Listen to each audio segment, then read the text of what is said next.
Bismillahirrahmanirrahim. Assalamualaikum warahmatullahi wabarakatuh. Waalaikumsalam warahmatullahi wabarakatuh. Waalaikumsalam warahmatullahi wabarakatuh. Alhamdulillah kita ketemu lagi nih Pak Oik. Ya, di episode selanjutnya. Episode selanjutnya.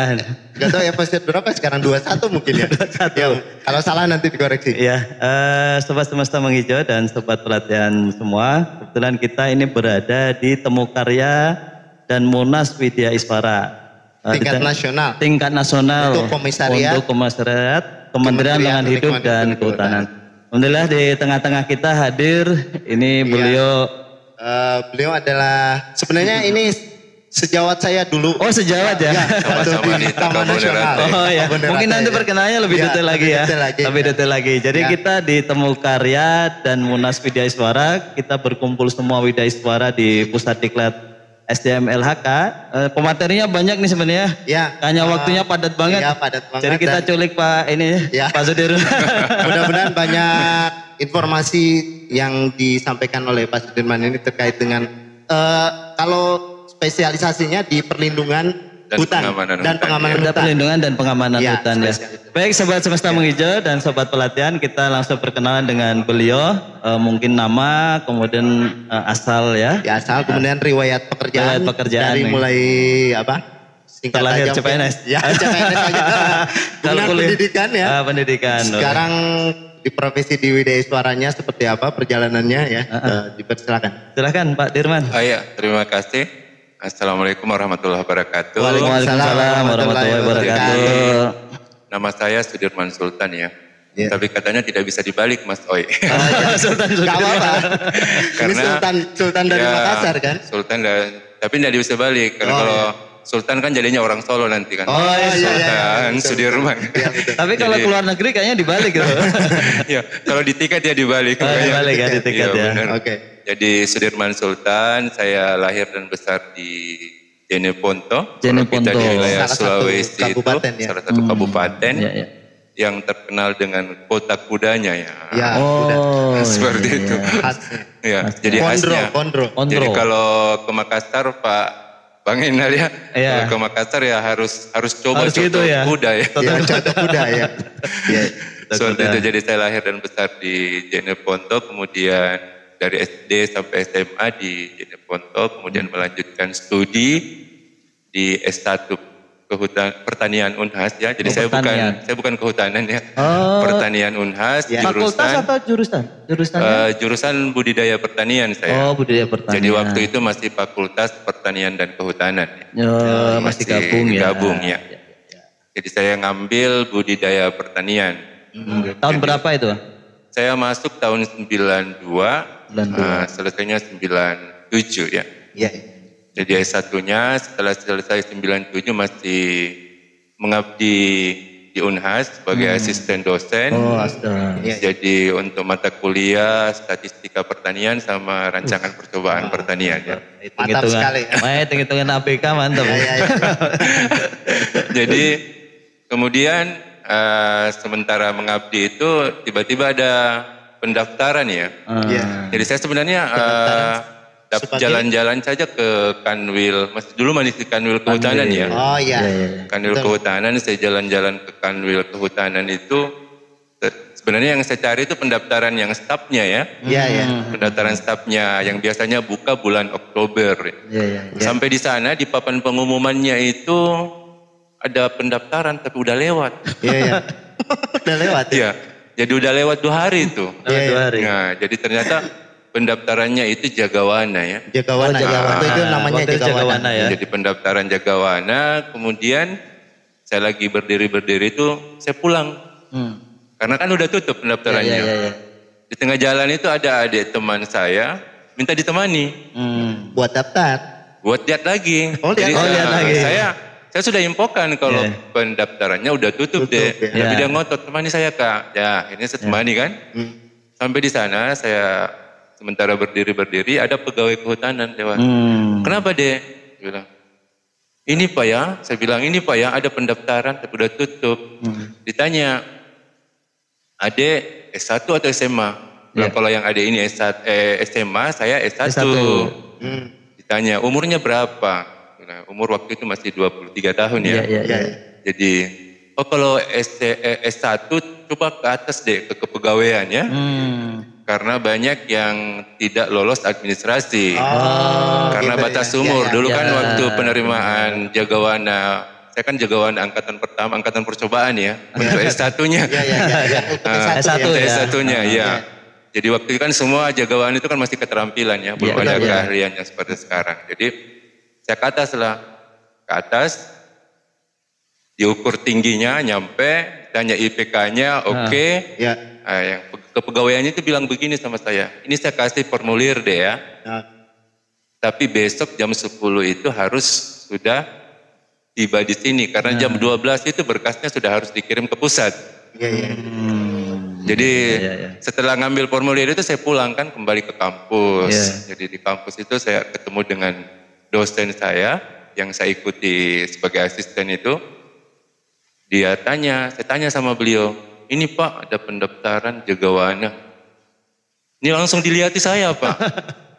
Bener ini kamu mau jadi Jagawana. Karena kan kalau sekarang kan masih kurus, dulu sangat kurus lagi. Masih lincah lah. Gak banyak berubah memang. Jadi, berubah ya. Jadi was-was itulah lihat ya. Jadi was-was lihat masa sih sanggup kamu jadi. Cuma kan namanya saya bukan orang kehutanan ya. Profesi Jagawana juga saya tidak pernah dengar. Jadi saya sampai bertanya sama dosen saya, memangnya kenapa Pak? Jagawana itu apa? Langsung dia bilang, dosen saya tuh, tolongnya ini Jagawana itu polisi kehutanan. Jadi nanti kalau kelulus pendidikan polisi. Jadi akhirnya apa Bang? Ya sampai di tempat kos saya itu sambil ngisi formulir itu ragu-ragu juga ya. Ragu-ragu juga, kembalikan tidak ya. Tapi saya ngisi, tetap ngisi, lengkapi berkasnya. Besoknya malam-malam itu saya pikir, dikembalikan aja. Belum tentu juga lulus ya, setidaknya cari pengalaman tes lah waktu itu ya. Kalau ini gini mau kemungkinannya nggak kemungkinan nyari masih ada kesempatan lulus sih, ada kesempatan nggak lulus. Ada kesempatan nggak lulus. Benar. Jadi akhirnya saya kembalikan, ikut tes ya. Setelah itu ikut tes. Yang unik itu kan mungkin ya penerimaan CPNS Polisi Kehutanan saat ini kan seperti CPNS biasa ya. Kalau dulu di zaman saya itu masih penerimaannya seperti polisi beneran ya. Jadi pemeriksaan kesehatan lengkap, kemudian telanjang kita diperiksa itu. Semua lubang diperiksa. Jadi masih aman nggak? Masih aman dah lubangnya. Lubang gigi ya? Iya, termasuk itu, termasuk lubang gigi. Jadi itu diperiksa semua, kemudian yang kaget itu saya kan orang yang tidak pernah olahraga lari ya. Tapi nggak merokok ya? Nggak merokok sih, cuma nggak merokok ya. Cuma pada saat tes lari di SPN Batua itu, lari 12 menitnya itu, ini dada ini kayak mau pecah ini. Karena maksain kan, beberapa putaran. Tapi alhamdulillah tes demi tes ya dari pendaftarnya waktu itu yang lolos administrasi itu hanya 17 orang. 17 orang. Ya. Dan formasi Sulsel waktu itu 17. Pas. Tapi kita kiranya itu sudah lulus semua. Karena formasinya 17. Ternyata dari 17 itu sampai di pengumuman terakhir itu yang lolos hanya 10 orang. 10 orang. Itu jadi, ini Bang, waktu itu yang daftar administrasi hanya dari sekitar Sulawesi atau dari luar juga ada masuk ke sana? Sulawesi aja. Kan masing-masing Sulawesi Selatan aja, masing-masing kan ada kanwilnya. Jadi jatah kanwil Sulsel itu waktu itu 17 orang. Dan ditempatkan di sekitar Sulawesi ya? Iya. Jadi kalau penempatannya belum kita tahu. Kan dulu kan belum ya. Keterima dulu baru nanti penempatan. Jadi akhirnya pengumuman lulus 10 orang itu. Cuma pada saat saya kan masih bertugas juga waktu itu. Saya pamit sama guru besar yang saya ikuti. Saya pamit ya Pak nanti. Bilang, mau kemana? Waktu itu kan saya belum sampaikan bahwa itu lulus CPNS karena saya masih ragu apa ini betul CPNS atau bukan ya. Jadi hanya lulus bilang, yang jelas Pak kalau sudah selesai pendidikan ini nanti jadi CPNS gitu, dapat SK CPNS. Kan dulu lulus baru pendidikan dulu ya. Tapi pendidikannya di Batua atau di Watu Kosek kalau dulu? Saya pendidikannya kebetulan waktu itu kan penerimaan besar-besaran ya, besar-besaran polisi kehutanan. Kalau SLTA-nya di SPN masing-masing. SPN kemudian ya diploma 3 sama S1-nya itu ada yang di kawasan timur itu dapatnya di Pusdikprimo Watu Kosek. Watu Kosek. Jadi saya kebetulan kebagian Pusdikprimo Watu Kosek. Sebagian teman jadi 175 orang itu di Watu Kosek ya. Watu Kosek itu Malang. Iya, Malang di Surabaya sana ya, tempatnya Brimob itu ya. Jadi kemudian yang sekitar 400-an itu di Cetuk Kapolri, ya seperti itu. Jadi 3 pendidikannya masih lama dulu, masih 6 bulan ya. 6 bulan, ditambah kalau nggak salah ini Pak Dirman ini alumni Rumpin juga ya. Rumpin iya benar, saya alumni Rumpin. Jadi 3 bulan itu di Pusdikprimo Watu Kosek. Kemudian jadi setelah itu melanjutkan perjalanan ke Rumpin. Berapa lama di Rumpin? Di Rumpin 3 bulan. 3 bulan juga? Iya, lama ya. Rumpin dulu ya tahun 99 ya. 98 Rumpin zaman dulu. Ya zaman dulu. 9. Jadi saya sempat lebaran di sana dulu. Lebaran Idul Adha ya. Jadi udah lebih duluan kenal Rumpin dibanding saya gitu. Benar ya. Jadi seperti itu. Jadi setelah pendidikan 6 bulan itu, baru di akhir pendidikan itu kita terima SK, Mas ya. Jadi pada saat saya terima SK itu, saya dapat Taman Nasional Laut Takabonerate. Seperti itu. Maka di sana ketemu Mas Oi ini. Dapat Taman Nasional Takabonerate. Emang sudah tahu sebelumnya dulu? Kalau saya itu tidak tahu. Tidak tahu ya. Tidak tahu Taman Nasional Takabonerate. Itu yang membedakan ya. Sulawesi Daratan dengan Sulawesi Kepulauan juga. Iya belum tentu tahu ya Pak ya. Iya belum tahu. Jadi apalagi kan kita tidak di kehutanan ya. Informasi-informasi itu kan tidak ada. Jadi saya kan di pertanian. Jadi kalau mungkin di kehutanan pasti udah tahu. Sudah tahu karena atau Taman misalnya Nasional. di kelautan ya pasti udah tahu bahwa ada Taman Nasional Laut. Kalau saya sama sekali tidak tahu. Cuma pada saat pendidikan itu kan banyak yang tidak tahu saya kalau orang Sulawesi. Jadi teman-teman itu ada yang nanya, Pak Dirman dapat penempatannya di mana? Saya di Taman Nasional Takabonerate, Sulawesi. Di mana itu bilang Sulawesi? Kasihan kamu man dapat Sulawesi. Saya bilang, oh kasihan, saya pulang kampung. Tetap di kampung ya, cuman di kepulauan yang memang belum tahu. Jadi dari 17 formasi itu kan ada 10 ya, ada 10 yang dari Sulsel. Ternyata yang penempatan Sulsel itu hanya 9 Mas. Nah, satunya ke Sulawesi Tenggara. Ya, dan 7-nya itu diisi dari luar. Ada yang dari Pontianak, ada dari Kalimantan Tengah ya. Kemudian banyak ya, ada yang dari mana lagi ya? Ada dari Lampung juga. Pak Dirman ini sebenarnya sebelum ini saya cuma ingin mengungkapkan gini. Jadi ada kan udah ada buku yang diterbitkan dua buku ya.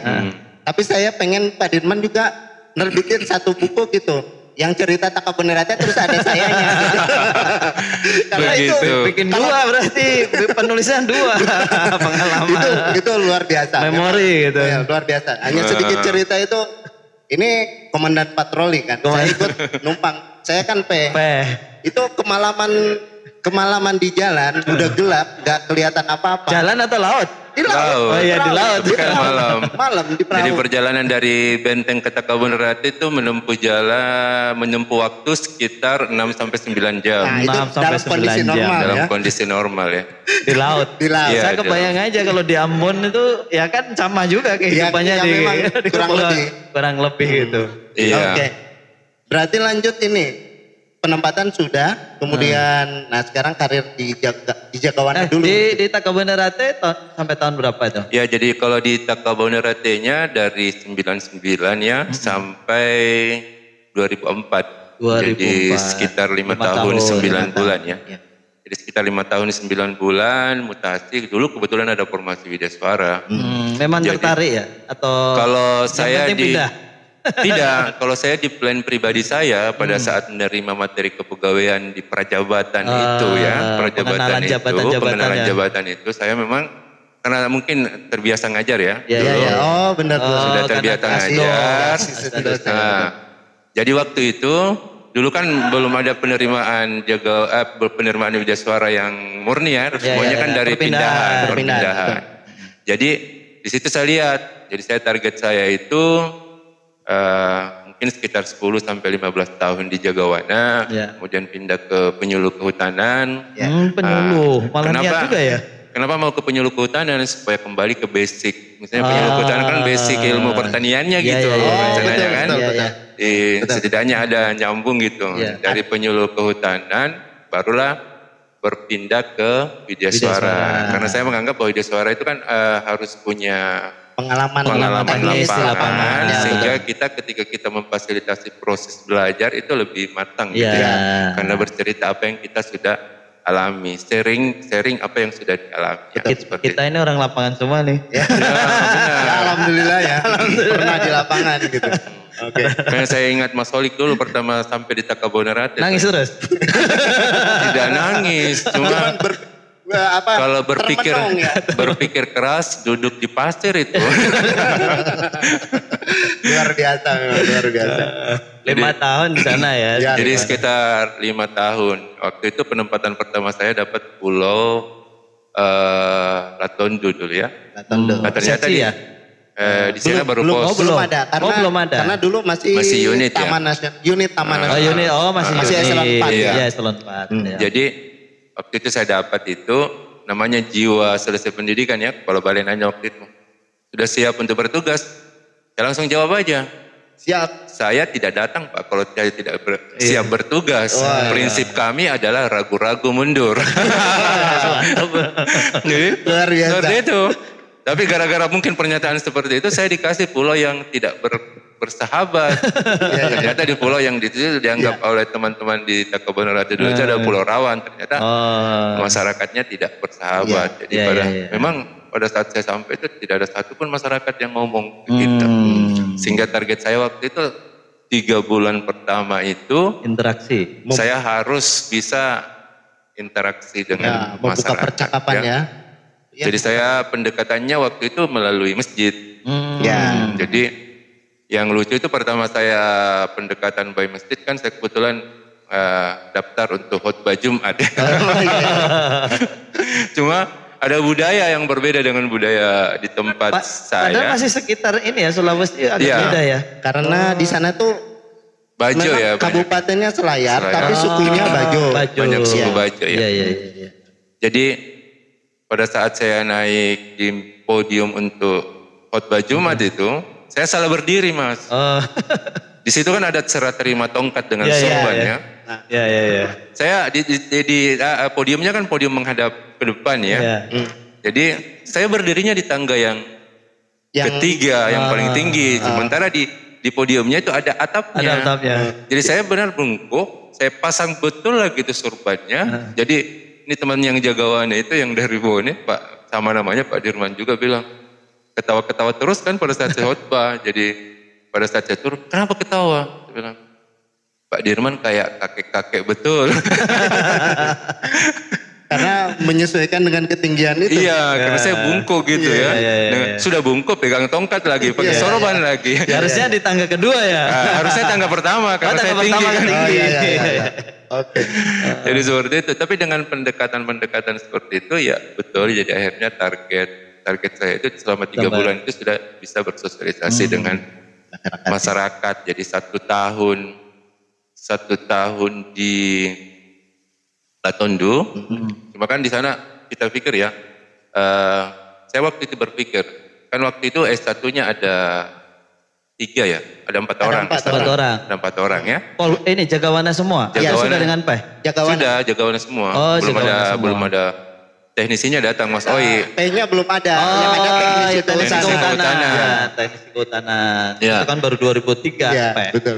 Cuma kan waktu itu kan kita tidak bisa bergerak. Jadi saya mikir waktu itu kan saya dapat SPT yang tidak etis lah toh, tidak usah diceritakan ya.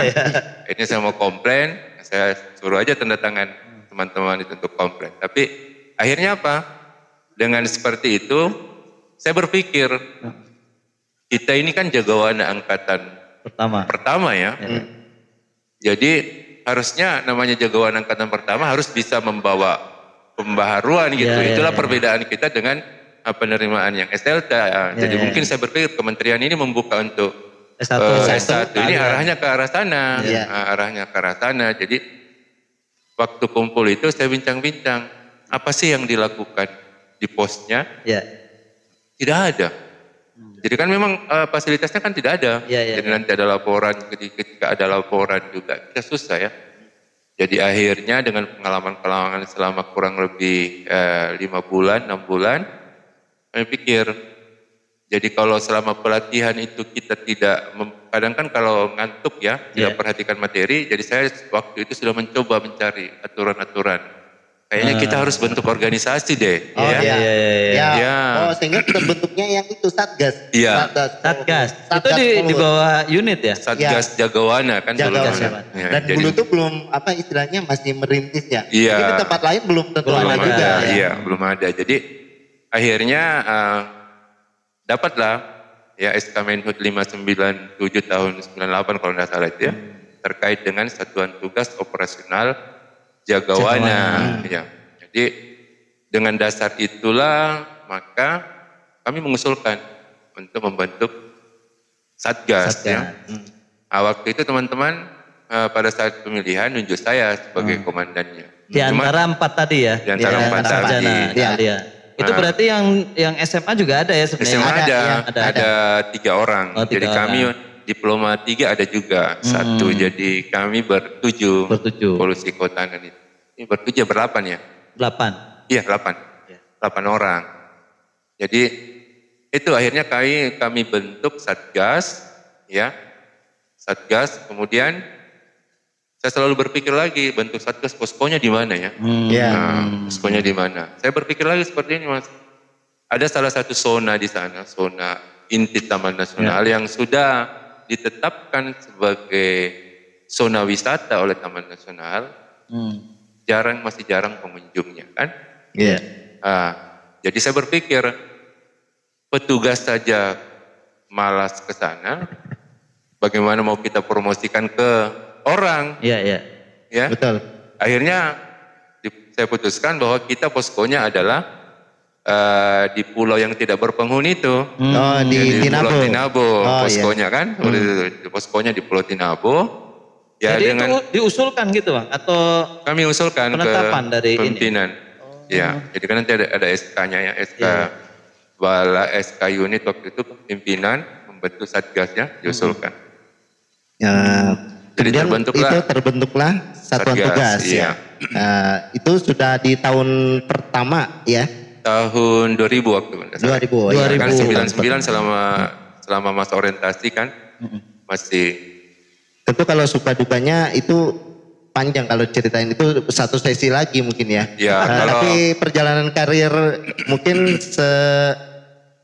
singkatnya ya untuk menjembatani ini sebagai pengalaman tugas yang menjadi bahan untuk menjadi seorang Widya Iswara itu seperti apa ceritanya? Ya waktu itu kan ada formasi ya ditawarkan. Jadi akhirnya apa? Saya coba daftar ya. Tapi kan waktu itu kan 5 orang kita berminat ya. Itu dari sana Takabonerate? Jadi yang berminat waktu itu kan 5 orang dari Taman Nasional Takabonerate. Jadi waktu itu termasuk Mas Oi kan? Mas Oi, kemudian ada teman suami istri ya, berminat waktu itu. Jadi kita daftar lah. Tapi pada saat masukkan berkas itu awalnya kan pimpinan oke. Tapi lihat di 5 orang ini langsung nggak mau tanda tangan ya. Masa semuanya nggak pergi ya? Jadi kan di tempat yang sama lagi ya? Tempat yang sama tuh. Iya, di balai, di kantor. Satu unit itu. Dan kebetulan SDM-nya waktu itu ya SDM baru kan semua. Masih sedikit kan. Itu sudah berapa tahun di sana berarti? 2022 kalau tidak salah tahun ya. keempat. Ya. Tahun ketiga. Tahun ketiga. Jadi tahun ketiga, jadi ada formasi seperti itu. Jadi akhirnya teman yang Jagawana 2 orang mundur karena dilihat mungkin teman-teman memberikan kesempatan saya karena saya katanya lebih berminat ya. Jadi passionnya cocok lah. Kalau ke saya kasihan mungkin ya. Teman 2 orang. Jadi maju kecepatan. saya ini juga mundur waktu itu, cuma tak paksain ngambil berkasnya itu, ambil saya sini, ya. Jadi saya ambil berkasnya, saya yang masuk tanda tangan pimpinan. Tidak mau juga tanda tangan beliau. Jadi saya hanya bilang sama beliau, kalau begitu Pak, Bapak kan orang tua saya di sini. Yeah. Kalau memang tidak mau tanda tangan, saya izin pamit kirim, tetap saya kirim berkasnya. Ya. Tidak begitu. Sini saya tanda tangan kalau mau. Akhirnya ditanda tangan lah beliau kan. Daripada kosong ya. jadi akhirnya ya ikutlah iklan TOT kewirausahaan pertama. Tapi yang dari 3 yang dipanggil kami berdua lah yang sempat ikut karena yang satunya lagi hamil ya. Hamil besar jadi tidak bisa ikut. TOT di mana itu? Di sini. Di sini Pusdiklat. Oh, karena dulu memang TOT terpusat di sini ya untuk yang perpindahannya. Iya. Dan dulu itu di sini menyelenggarakan menyelenggarakan itu TOT kewirausahaan berjenjang tingkat pertama. Jadi saya waktu itu kan belum mutasi ya. Jadi masih polisi, masih jagawana, masih teknisi ya. Jadi ikut diklat kewirausahaan. Jadi setelah itu kita ikut di akhir diklat itu kan diminta untuk memilih ya. Iya. Memilih. Bidang. Jadi memilih bukan bidang, masih memilih tempat penempatan satkernya. Jadi saya kebetulan milih apa ya? Milih Makassar. Mas Oi waktu itu milih Kadipaten. Enggak, saya itu gini. Saya itu awalnya mau milih Pekanbaru karena dilihat formasi kan. Tapi lihat kebetulan formasi. ditanya sama orang LAN, mau penempatan di mana? Saya asal sebut aja Rumpin gitu. Iya, ditulis di Rumpin. Karena ditanya waktu itu di kelas. Padahal sudah ngintip mau di Pekanbaru. Sebenarnya saya cuma peluangnya karena di Rumpin itu termasuk penuh. Iya, benar. Jadi dia sudah tulis apa ya? Pekanbaru, udah tulis Pekanbaru. Tak ambilin tip X dia. Tip X Mas. Jadi Rumpin ya. Jadi tulis Rumpin, jadi tak paksain tulis Rumpin. Akhirnya tulis Rumpin. Benar, akhirnya penempatan dikembalikan ke permintaan masing-masing. Anda tidak di tip X kan itu penempatan Pekanbaru dia. Alhamdulillah. Setelah TOT langsung diproses mutasi. Belum. Oh, belum. Masih 1 tahunan. Ada apa yang Dilan kita mengajar dulu. Iya. Jadi terpisah antara TOT dengan microteaching. Masih terpisah. Masih tugas 1 tahun ya. Iya, masih hampir kurang lebih 1 tahun. Dari setahun. Masih tugas, baru ada lagi pemanggilan untuk tes karena kelamaan celahnya dari tes itu. Kalau nggak salah itu pindah tahun anggaran itu Pak. Karena antara diklat dengan karena kelamaan jedanya dengan ujian, jadi akhirnya kita ada pembekalan dulu sebelum jadi diklat multimedia di Rumpin ya. Di Rumpin waktu itu. Jadi diklat multimedia dulu supaya nanti bisa menyusun bahan ajar. Kemudian nanti setelah itu baru untuk pendukung lah ya. Pendukung jadi presentasi di microteaching ya. Iya, ujian di LAN Jakarta gitu. Setelah itu baru penempatan. Berarti masih setelah TOT terus dari LAN masih sempat balik ke ini tak Kebenerata ya? Balik. Masih balik. Masih tugas berarti setelah SK turun baru pindah. Pas berarti pindahnya SK tahun berapa? SK-nya itu barengan ya? Barengan. 2000. SK-nya itu 2004 November. Oh, November ya. SK-nya ya. Oke. Jadi SK saya itu November. Nah, itu sudah bersamaan dengan Pak naik pangkat saya ke 3B. Jadi saya kan juga ya? Saya kan 3A ke 3B? Iya. Kalau dulu angka kreditnya kecil-kecil, Pak. Jadi maksudnya waktu jagawana itu? Iya. Karena jenjangnya enggak apa ya istilahnya? Namanya fungsional baru juga. Iya benar. Jadi mungkin belum terlalu mapan dulu itu ini kalau nggak salah. Jadi kendala di nomenklatur ya. Kita kerja di laut, nomenklaturnya darat. Gitu. Jadi waktu itu udah memenuhi syarat. Tapi kan saya meskipun SK-nya November, masih diminta sama pimpinan untuk bertugas sampai Desember ya Mas Oik kan. Jadi kita Januarinya baru tugas. Sampai akhir tahun ya? Akhirnya saya minta sama pimpinan, Pak kalau begitu usulkan saya 3B-nya dong. Saya kan masih di sini ya. Nah, tapi ternyata karena pimpinan tidak mau disalahin, waktu itu dia nelpon ke pusat, speaker, disuruh milih. Gini saja Pak, disuruh milih saja anggotanya naik pangkat atau mutasi. Jadi saya jawab waktu itu, hidup itu adalah pilihan Pak. Jadi saya waktu itu milih mutasi ya. Iya. Jadi setelah mutasi, sebelum waktu itu kan ada kepala balai baru lagi ya. Iya. Jadi kepala balai baru itu mau batalkan SK saya tuh. Kenapa ini direkomendasi dulu ini? Iya. Jadi saya bilang aja Pak, kalau mau dibatalin Pak, saya siap menemani Bapak. Tapi ada kontraknya, kita sama-sama di sini 5 tahun. Dia nggak mau. Oh, jangan begitu. Jadi ternyata benar. Jadi saya pindah ke Balai Diklat, 2 bulan kemudian beliau udah mutasi juga. Kalau dulu perputarannya cepat. Cepat ya. Dan waktu itu kan belum langsung diangkat kan ya Widya Iswara, calon dulu kan? Sudah. Sudah. Iya, sudah langsung. Pengangkatan, karena kan sudah diklat dulu kan. Oh, sudah diklat. Jadi langsung pengangkatan ya. Pindah itu sudah jabatan. Baik. Ya. Nah, mungkin sekarang udah bisa beralih ke ininya, budaya suaranya, kemudian apa yang di waktu pemilihan bidang tuh. Emang langsung pengamanan gitu ya? Atau enggak? Saya kan awalnya minatnya di bidang PS ya. Iya. Supaya maksud saya kembali ke basic karena penyuluhan basic, setidaknya mendekati dengan S1 saya pertanian. Iya betul S1. Tapi melihat di BPLHK Makassar, BDK Makassar waktu itu namanya, BDK Makassar waktu itu WI-nya banyak yang bidang PS, RLPS ya banyak. Akhirnya kembali ke basic, jadi kepala seksi saya almarhum Pak Nata itu nyatakan ya Pak, kalau begitu pilih aja PS ya, kita nanti banyak diklat Polhut ya. Jadi waktu itu kan memang ada kerjasama di Balai Diklat itu, Diklat Polhut, jadi akhirnya saya memilih spesialisasi ya ke SDA, kemudian lebih spesialisasi lagi pengamanan, perlindungan dan pengamanan hutan. Dan memang alhamdulillah 1 tahun di Balai Diklat itu sudah mencukupi angka kredit untuk naik ke 3B ya. Cepat ya. Iya.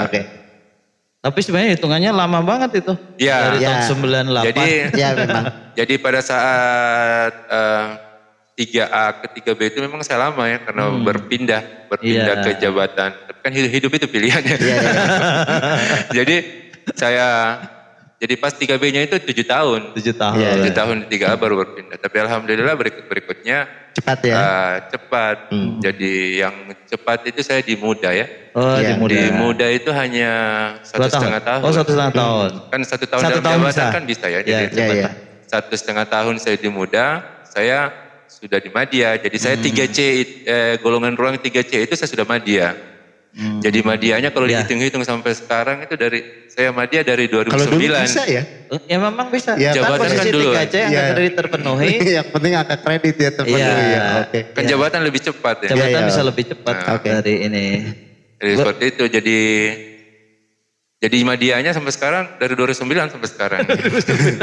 Nah sekarang alhamdulillah sudah 4C ya. 4C ya. 4C-nya itu di tahun 2018. Jadi sudah 6 tahun ya? Ya, sudah masuk 6 tahun. Kan? Ya, sebenarnya sudah. Tapi kan utamanya nggak ada di Makassar kan? Kan kesini masih nanti. Kembali lagi hidup itu adalah pilihan. Nah, waktu masuk tuh pilihan ke Linhut ya, pelindungan pengamanan hutan. Nah, waktu itu untuk penguatan kompetensinya melalui apa Pak Dirman? Kan tentunya jadi Widya Iswara dengan tadi Jagawana kan beda ya, maksudnya untuk basic untuk memperkuat keilmuan dari ini. Itu gimana waktu itu? Ya jadi karena kita Widya Iswara memang harus update ya. Jadi saya sekarang kan enak ya karena ada teknologi ya. Jadi saya itu mencoba membangun hubungan dengan teman-teman yang masih polisi kehutanan ya. Jadi melalui organisasi sebenarnya ya saling menguntungkan lah. Jadi saya bisa mendapatkan informasi-informasi yang update. Dan real dari lapangan real dari lapangan sebagai bahan pembelajaran ya. Pembelajaran kemudian kan biasanya ketika saya memfasilitasi proses belajar itu kegembiraan tersendiri itu saya kalau ada yang setelah bukan pada saat pelatihannya loh. Pasca pelatihannya yang utama ya bagi saya. Jadi kalau misalnya selesai pelatihan ada yang nanya, berarti kan terpaksa harus nyari. Ada terkoneksi nyari ilmunya. Jadi kalau ada yang nanya, kalau tidak ada yang nanya sama kita kan, kita masa bodoh nyarinya. Jadi kalau dengan membuka media-media, jadi saya kan sekarang HP saya itu silent ya. Jadi karena kebanyakan grup polisi kehutanannya. Jadi karena banyak grup polisi kehutanannya, jadi kalau ada informasi yang update, saya sekarang misalnya ada dari beberapa grup-grup itu kan khusus ya. Misalnya ada grup IPKI, Ikatan Polisi Kehutanan, ada juga yang grup khusus untuk ketua IPKI. Nah, jadi biasanya ada informasi yang terkait dengan aturan, terkait dengan SOP, juklak, pedoman yang baru ya. Jadi dari situ awalnya kan saya hanya share ke grup-grup ya. Sampai sekarang kan ada fasilitas WhatsApp ya. Yang bagus ada komunitas hanya mengedarkan pengumuman. Jadi misalnya dari 20 grup itu tak gabung di komunitas itu sehingga informasi itu satu kali aja saya kirim. Ya, sudah dibaca oleh teman-teman ya. Nah, Bang Dirman di IPKI sebagai apa kalian? Sebenarnya sebagai anggota luar biasa saja. Secara struktur mungkin Secara struktur tidak. Tapi secara struktur tidak. Jadi ikatannya sangat intens gitu. Jadi mungkin mungkin karena merasa saya itu memperhatikan polisi kehutanan akhirnya di HUT yang pertama itu, di HUT yang pertama dirayakan polisi kehutanan itu saya mendapat penghargaan dari IPKI. Dipanggil ke pusat, kemudian waktu itu jadi moderator juga di sana ya di Manggala Wanapati ya. Di Manggala ya. Itu jadi dapat penghargaan, kemudian ada juga saya diperankan sebagai moderator, ada workshopnya waktu itu. Seminar pematerinya dari Menpan sama kepala biro ya, kepala biro kepegawaian. Nah, tentunya Bang Dirman ini kan ngikuti perkembangan ini ya, polisi kehutanan ya, berbagai peraturan, mungkin juga tusi di lapangan, termasuk juga perubahan nomenklatur organisasi, kan dulu KSDAE, kemudian ada Gakum. Nah, seperti apa ini pandangan Bang Dirman itu? Terutama yang tadi ya, perkembangan mungkin dari tahun berapa ya? Ya mungkin ada perubahan drastis gitu. Perubahan drastisnya mungkin yang terkait dengan ini kan ada Dirjen Gakum dengan KSDAE. Kemudian seperti apa perkembangan secara keorganisasiannya Polhut itu? Ya kalau yang pertama yang terkait dengan bapaknya Polhut dulu ya. Bapaknya Polhut. Jadi sebenarnya kan harapan kita dengan adanya Dirjen Gakum itu Polhut satu bapak ya. Tapi ternyata kan belum. Jadi masih IPKI ini masih berjuang terus bagaimana polisi kehutanan itu menjadi satu komando. Jadi perbedaan persepsi terkait dengan satu komando masih berbeda ini ya. Jadi kalau pejabat-pejabat kita mengartikan satu komando itu sudah berada di satu kementerian. Satu kementerian. Kalau kita yang polisi kehutanan berharapnya ya satu komando itu berada di bawah satu dirjen ya. Sehingga nanti pengorganisasian personilnya seperti polisi lah ya. Simpelnya seperti itu, polisi. Jadi polisi itu kan ada misalnya Polda. Jadi Polda itu kan mengatasi semua tindak pidana kan. Sama misalnya polisi kehutanan juga kalau misalnya dalam satu wilayah hanya satu kepala wilayahnya di situ kan itu mengatasi gangguan baik dia di kawasan hutan konservasi, hutan lindung, hutan produksi, jadi semua di backup ya. Namun kan sekarang ya belum sampai ke sana karena bapaknya masih banyak ya. Tapi secara ini kan pembinanya di Gakum kan?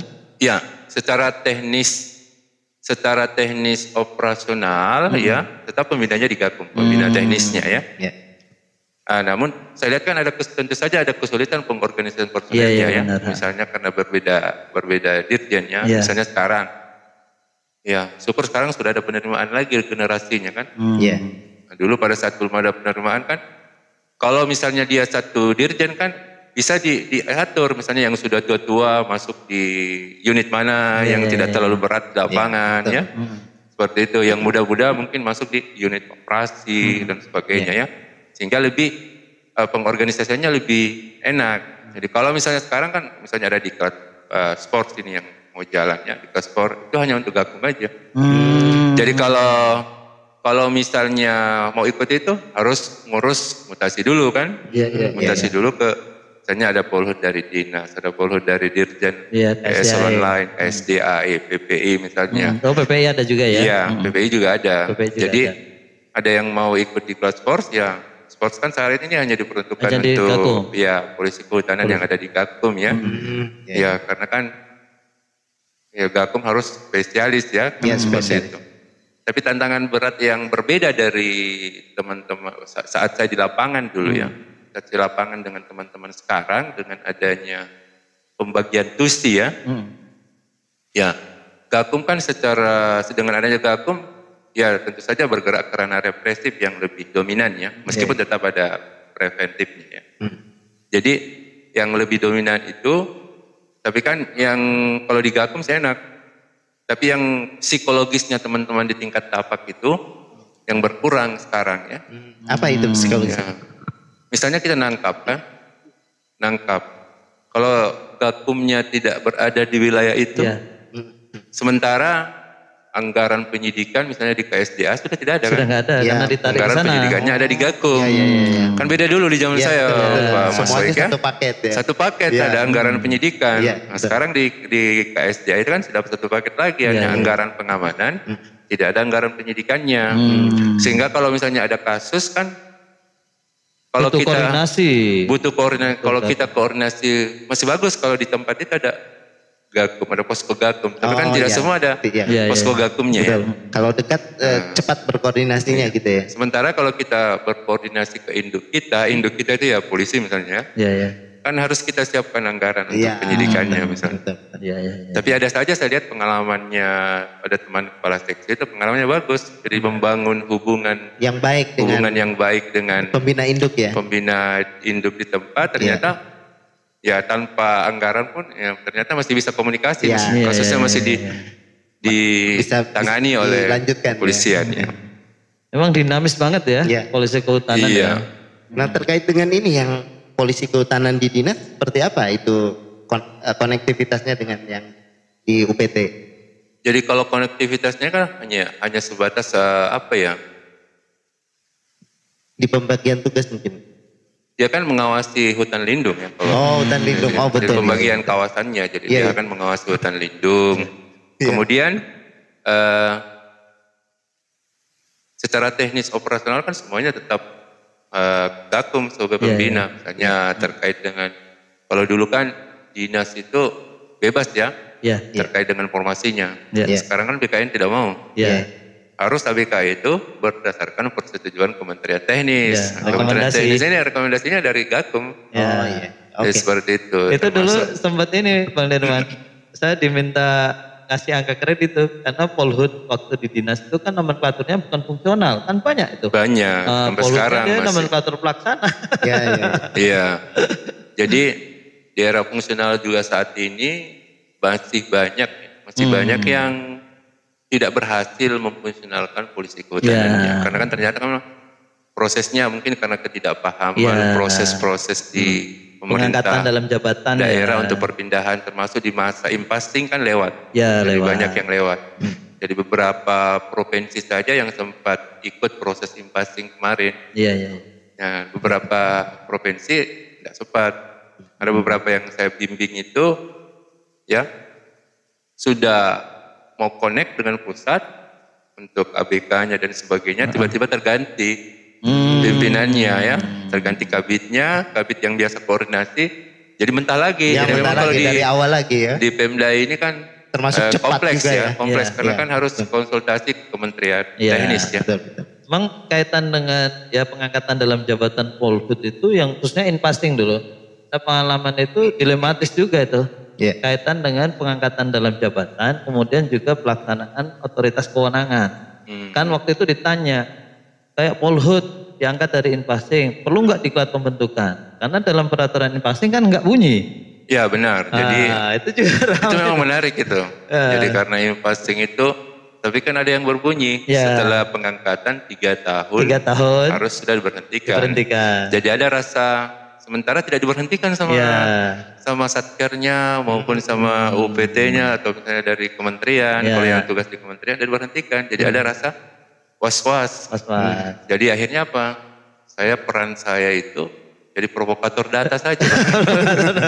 Ya, tapi termasuk bagus itu dengan memanfaatkan komunikasi, alat komunikasi tools komunikasi yang cukup baik ya.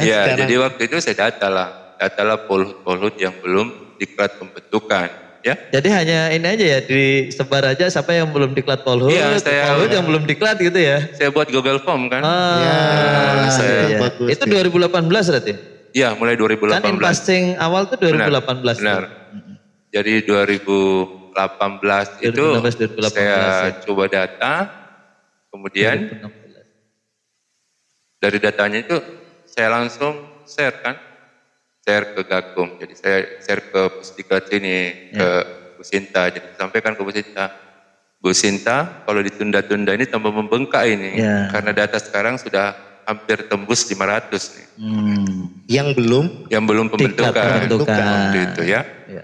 Jadi alhamdulillah akhirnya gol di tahun kemarin itu yang sudah dilatih itu yang sudah menduduki fungsional itu sudah ikut semua kemarin Ikut semua. Untuk kementerian ya.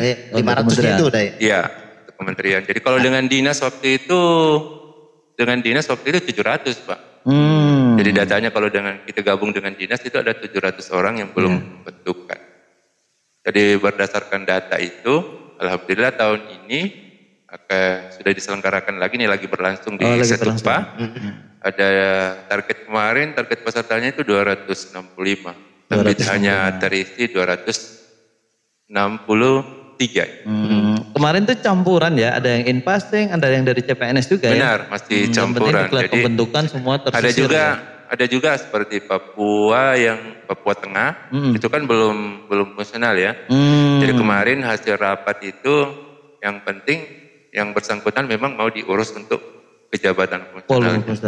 Jadi memang sekarang kalau perpindahan di SKJ 30 tahun 2023 tentang standar kompetensi jabatan polisi kehutanan, diklat pembentukan polhut itu masuk kualifikasi mutlak.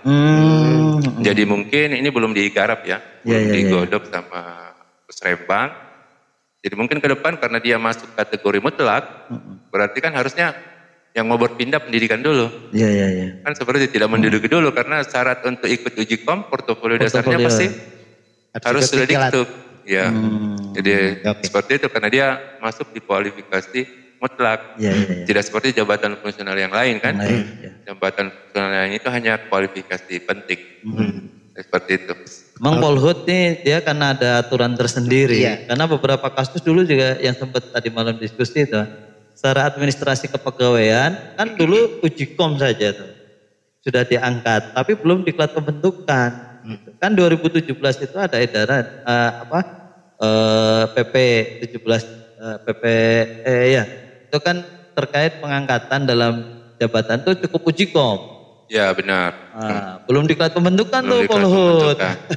Jadi disamakan dengan fungsional yang lain.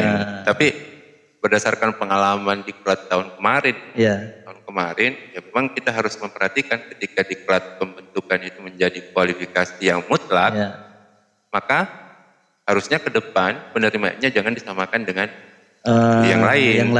Kenapa? Karena sudah terbukti lah kemarin ya, ada sebenarnya yang secara aturan, secara kesehatan tidak boleh menduduki jabatan fungsional polhut, misalnya sudah punya penyakit jantung bawaan dari dulu ya. Jadi akhirnya kan kemarin panitia itu kewalahan di Setupa karena dari berapa orang itu misalnya ada sekitar 500 yang pita merah, ada yang sudah pitanya sangat merah, seperti itu.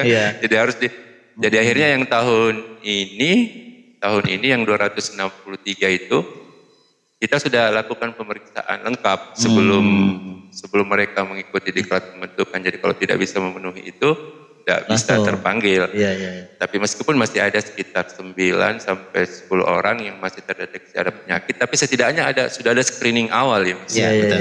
Sehingga panitia di sana sudah bisa menandai siapa orangnya yang punya riwayat kemarin. Kalau yang tahun kemarin kan tidak ada ya. Jadi akhirnya ya kita kehilangan satu orang pada saat alat pembentukan prihatin juga ya. Iya. Berarti memang ini juga Bang ya, maksudnya tadi kalau di screening dulu artinya dia sudah jabatan administrasi kepegawaian Polhut, tapi diklat pembentukan tidak terpenuhi secara kesehatan. Berarti setelah itu harus pemberhentian ya. Iya benar. Itu juga harus dipikirkan juga artinya. Ya kalau formasi untuk jabatan pelaksana tersedia, kalau enggak statusnya gimana nih? Iya benar. Itu memang dilemanya kalau sudah menduduki duluan sebelum pembentukan, itu memang dilemanya. Jadi di lembaga diklat juga dilema. Nah kalau harusnya tegas kan, kalau misalnya dia belum menduduki kan, kita bisa tegas. Memulangkan misalnya, kalau memang sakit ya, sakitnya memang sudah tidak bisa ditolerir ya. Nah, saya bicara sama panitianya, saya ini antara kasihan Pak ya, mau pulangkan, dia sudah menduduki karirnya. Betul. Karirnya gimana? Terputus ya. Iya. Jadi beda memang yang kalau sudah sakit duluan sebelum berangkat, ada beberapa yang sakit duluan, padahal semangatnya mau ikut. Termasuk dari sekolah salah satu kemarin. Akhirnya kepala KPH-nya nelpon. Gimana karirnya ke depan ini Pak Derman? Jadi saya sampaikan aja kalau memang dari segi kesehatan memang yang bersangkutan ya tidak sehat karena dia kan jantung ya. Nah, sebaiknya direkomendasi ikut uji PEKOM perpindahan ke JF lain. Seperti itu. Supaya nanti kalau sudah sehat baru kembali lagi. Kan sekarang aturan Permenpan 1 2023 kan lebih fleksibel ya. Jadi perpindahan agile. Sekarang agile ASN namanya. Jadi perpindahan dari ada kendala ya. Jangan ada kendala gitu. Perpindahan dari satu JF ke JF yang lain kan lebih enak ya. Cuman kayaknya kalau sudah dari JF yang satu pindah ke JF yang lain, dia kan diberhentikan tuh dari JF yang tadi. Nggak bisa balik lagi ke JF yang awal itu. Oke, yang belum ditanya ini Pak, mungkin cerita ini boleh nanti di lain kesempatan kita ketemu lagi dengan Pak Dirman, kita lebih detail lagi. Cuman saya ingin ini cerita terkait buku. Jadi ada 2 buku referensi yang sudah terbitkan, yang dibuat oleh Pak Dirman dan sudah diterbitkan ya. Iya. Dan itu sudah dijual bebas juga ya. Kemarin cerita bukunya dulu. Iya, cerita bukunya. Jadi kemarin itu awalnya kan ada teman penerbit ya. Teman penerbit, saya ucapkan doa dulu Al-Fatihah karena beliau almarhum sekarang Al-Fatihah. Dia nawarin ke saya, tidak punya naskah enggak untuk diterbitkan. Tapi meskipun memang dia penerbitan bukunya itu banyak ke buku-buku sejarah. Jadi saya waktu itu coba cetak buku ke beliau. Jadi sebenarnya bahan ajar yang pertama, buku yang pertama itu kumpulan dari bahan-bahan ajar ya, yang diramu jadi buku. Itu juga bagus. Perlindungan pengamanan hutan ya? Iya, jadi waktu itu saya kasih judul bukunya Dasar-Dasar Pengamanan Hutan. Jadi di situ saya cetak, waktu itu cetak 250 eksemplar ya. Jadi lumayan banyak kan. Jadi kemudian tidak dijual di media sosial waktu itu. Jadi dipasarkan oleh ada teman yang bantu polisi kehutanan sendiri ya. Itu dipaksa kali. Enggak, karena kan dia tidak tahu kalau saya kan. Jadi akhirnya cetak. Cuma kan berpikir kalau dicetak seperti itu ya tidak untung tapi tidak rugi juga Mas ya. Jadi tapi ilmunya mengalir. Ilmunya mengalir ya. Jadi akhirnya di buku yang kedua itu kan penanganan tempat kejadian perkara ya, buku yang kedua tahun berapa ya? 2017 kalau tidak salah. 2017 yang buku pertama 2 tahun kemudian yang 2019 buku kedua ya. Iya. Jadi situ saya nyari-nyari yang penerbit yang murah ya. Murah tapi bisa langsung terbit gitu. Jadi tidak harus cetak banyak gitu. Akhirnya dapat nih, ternyata di Instagram itu banyak ya. Nah, saya dapat ya Pena Persada waktu itu kan. Dapat Pena Persada. Itu di Makassar sana ya? Bukan, di Surakarta ya kayak. Surakarta ya. Surakarta mana? Jadi dapat Kalau kita nyari di Instagram tadi apa? Pena Persada. Oh, Pena Persada. Jadi saya coba cari kontak, kan ada promonya. Iya. Promonya waktu itu kan hanya dengan biaya 500.000 ya. Iya. Dengan biaya 500.000 sudah bisa ISBN. Iya. Nah, kita dapat waktu itu berapa ya? 3 eksemplar ya. Kemudian nanti dipasarkan lewat Shopee, Tokopedia. Oh, mereka langsung yang memasarkan? Iya, jadi nanti kita kontrak. Iya. Oke. Oh, kontrak. Kontraknya. Oh, untuk ininya ya. Iya, kalau misalnya pembagian hasilnya ketika royaltinya ya. Jadi kita hanya share link saja. Link ke misalnya ada yang berminat untuk beli ya. Seperti itu. Jadi saya coba, ternyata murah ya. Jadi murah di kantong kita kan dari biaya dari kantor ya. Betul. Jadi kan kita prinsipnya kan bermanfaat ya. Bermanfaat. Jadi coba cetak, kemudian setelah selesai ya dicetak oleh percetakan nanti kita meski pre-order nanti kalau ada yang order kan mungkin dia tidak cetak kan. Dicetak ulang. Nanti dipesan baru dicetak. Seperti itu. Tapi alhamdulillah ya, sudah diikuti sama teman-teman kan ada Pak Sugeng sudah ikut menerbitkan. Oh, udah ada teman-teman lain ya. Iya, saya sampaikan kalau ternyata untuk menulis buku itu sekarang tidak dengan modal yang besar ya. Jadi tinggal ini juga bagaimana bisa kita ya. Luar biasa ini Sobat Semesta, Sobat Pelatihan. Ini informasi yang menarik ya. Dari bahan ajar yang biasa kita buat sebelum mengajar, kemudian dikemas menjadi satu buku. Itu menarik ya. Nah, karena ini Pak, kalau misalkan ke pelatihan kan pesertanya dibatasi. Kalau buku kan silakan aja yang berminat ya. Artinya kebutuhan masing-masing orang, butuh ilmu ini dia. Dan bisa tersebar ke segmen audiens yang lebih luas ya. Nah itu tadi Bang, kontrak tadi ada periode waktunya enggak? Atau memang bebas terserah? Nanti ada 3 tahun kemarin. Oh 3 tahun. 3 tahun. Nanti mungkin diperbaharui lagi atau diperbaharui lagi. Oke. 3 tahun. Jadi ini Pak Adirianto juga di Makassar udah mau terbit ini bukunya melalui Pena Persada juga ini. Oke. Mantap. Ini bukan promosi dan bukan endorse ya. Ini mungkin bagi teman-teman yang ingin menulis, saya juga termasuk. Tapi mungkin. Di luar Pena Persada banyak kok. Banyak ya. Kalau mungkin misalnya skema yang berbeda atau skema untuk kunci searchingnya apa ya? Kalau kunci searching kata kuncinya kalau mau searching apa? Penerbit aja. Penerbit buku ya. Cuman kayaknya kalau biasanya kita cari baru ya enak yang sudah pernah. Kita pernah ya. Kemudian kalau saya sih pesannya sebenarnya kalau yang madya-madya itu arahnya sebenarnya harus sudah menulis pengalamannya. Tidak hanya Widya Suara ya. Kalau Widya Suara mungkin kan dari bahan ajar yang banyak itu bisa dibuat sistematikanya.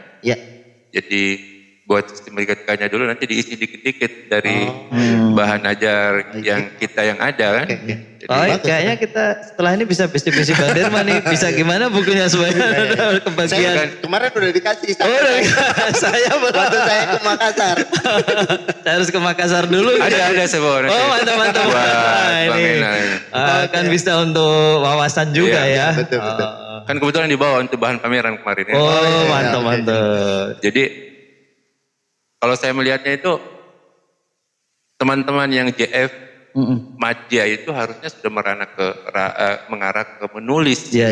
Mendokumentasikan apa yang sudah dilakukannya.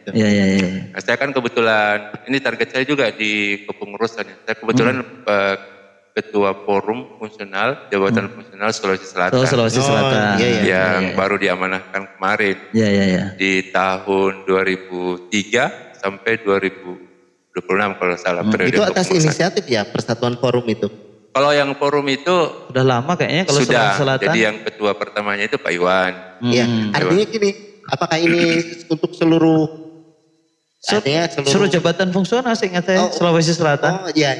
Di tempat lain sudah ada? Tidak ada. Belum ada. Jadi itu jadi forum fungsional ini mungkin satu-satunya yang ada di ini juga Indonesia. Bisa diaplikasi sebenarnya ya. Iya. Saya pernah di ini juga di konsultasi apa ya dulu, karena rutin di sana. Waktu itu kan kayak sertifikat kan kepake, dan itu rajin untuk sharing antara fungsional KLHK. Jadi kalau dulu itu sejarah terbentuknya forum itu, kan biasanya kan teman-teman itu terkendala naik jabatan dulu karena pengembangan profesi ya.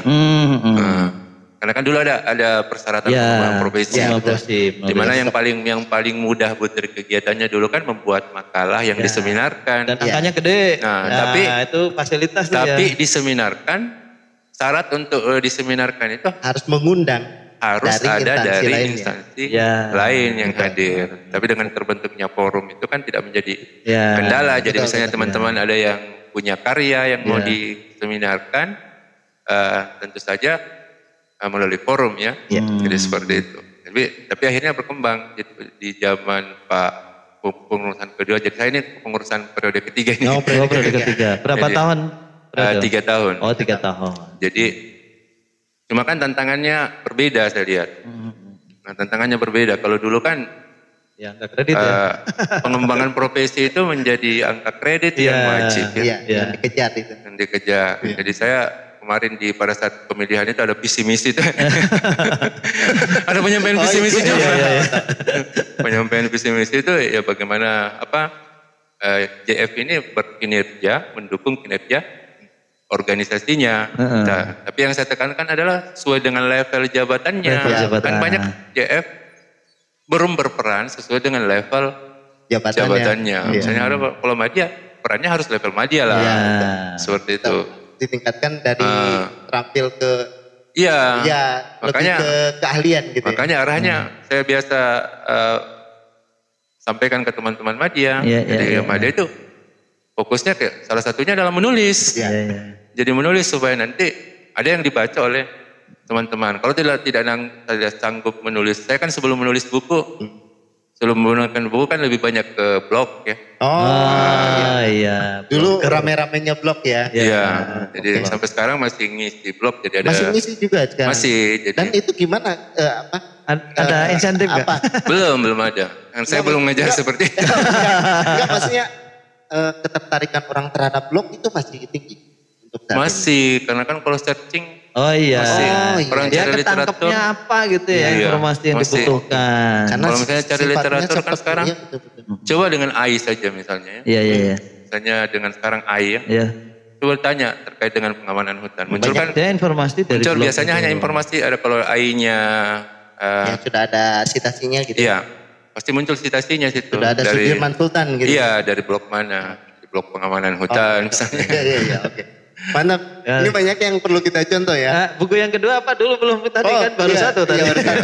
Buku yang kedua teknik penanganan tempat kejadian perkara tindak pidana kehutanan. Dan itu salah satu materi di dasar-dasar Polut ya. Semua jenjang ya. Semua jenjang sebenarnya ada. Tapi kan dulu ada diklat penanganan TKP. Yang teknis. Teknis. Iya. Diklat penanganan TKP. Ini ya Bang baik. Dengan terbitnya buku-buku yang tadi dibuat oleh Pak Dirman, itu juga membantu teman-teman untuk persiapan uji kom ya? Iya, benar. Itu sangat membantu. Sangat. Itu berarti ya.